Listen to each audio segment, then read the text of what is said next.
सर्व पत्रकार बंधूंना नमस्कार. नुकत्याच काल झालेल्या कुकुडवाड जिल्हा परिषद गटाच्या निकालाच्या अनुषंगाने आज पत्रकार परिषद घेत आहे. खऱ्या अर्थाने गेल्या 16 दिवसामध्ये कुकुडवाड गटामध्ये मी भाजपच्या चिन्हावरती आदरणीय भाऊंच्या नेतृत्वाखाली निवडणूक लढवली. निवडणूक म्हटलं की हार जीत ही असतेच. त्या पद्धतीनं माझा पराभव झाला आणि तो मी स्वीकारला. परंतु मी खास करून कुकुडवाड गटातील सर्व मतदारांना मनापासून आभार व्यक्त करतो की मला 16 दिवसामध्ये 13,919 मतदान करून माझ्यावरती विश्वास ठेवला. त्याबद्दल मी सर्व मतदारांचं मनपूर्वक आभार व्यक्त करतो. तसं पाहिलं तर मी नौका उमेदवार त्या ठिकाणी होतो. खऱ्या अर्थाने मी आजपर्यंत माझ्या इतिहासामध्ये ज्या आत्तापर्यंत ज्या निवडणुका लढल्या त्या मी कधीच हरलेलो नाही. मी ग्रामपंचायतीत सरपंच झालो, सोसायटीचा चेअरमन झालो, मार्केट कमिटीचं सदस्य झालो, मार्केट कमिटीचं सभापती झालो, त्याच्यानंतर जिल्हा परिषद सदस्य झालो, DPTC मेंबर झालो. त्याच्यानंतर मी सिद्धनाथ पतसंस्थेचं इलेक्शनमध्ये संचालक झालो आणि आता मी चेअरमन झालो. परंतु हे इलेक्शन मला कमी कालावधी राहिल्यामुळं थोड्या का फरकाने मी हारलो.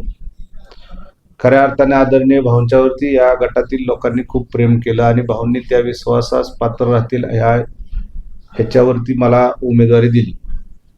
स्थानिक लोकांची मागणी होती, परंतु पुढची व्यक्ती त्या ताकदीची होती.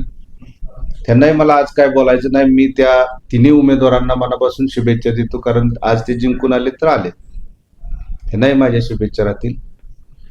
परंतु इलेक्शन हे काल निकाल लागला झालं, पण कुणी भारावून जाऊ नये, अतिउत्साही राहू नये एवढीच माझी त्यांना विनंती राहील. की कुणाच्या घरात गुलाल टाकणं किंवा कुणाच्या दारात फटाकडं वाजवणं हे चुकीचं आहे. लोकशाही पद्धतीनं आपण निवडून आला त्याबद्दल आम्हाला काहीच बोलायचं नाही. शेवटी लोकांच्या हातातली इलेक्शन असतं, मतदान हे लोकांच्या हातातून होतं.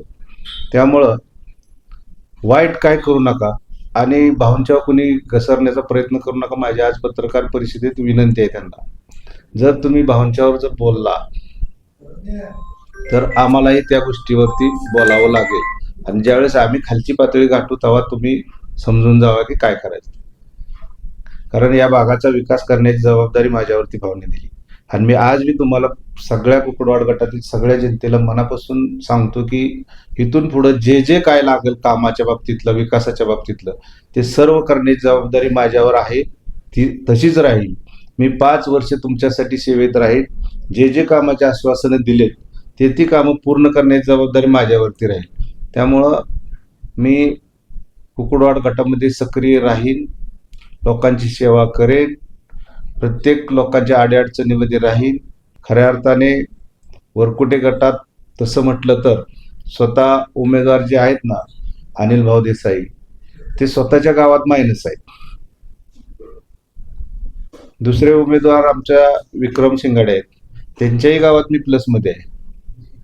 जवळजवळ बनगरवाडीमध्ये मी 92 मतांनी प्लस आहे, वरकुट्यात मी 28 मतांनी प्लस आहे. पण माझ्या खालचा आनंदराव खरात पंचायत समितीचे उमेदवार आहेत, ते जवळजवळ वरकुट्यात 570 मतांनी लीडवर आहेत.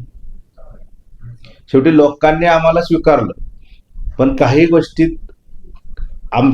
गोष्टीत लोकांनी आम्हाला नाकारलं. त्याच्यावरती आम्ही नक्की अभ्यास करू. आम्ही कोणावरती नाराज नाही. पार्टीच्या प्रत्येक कार्यकर्त्यांनी मनापासून तन मनाने माझं काम केलं, त्याबद्दल मी सर्वांचं पुन्हा एकदा आभार व्यक्त करतो आणि थांबतो.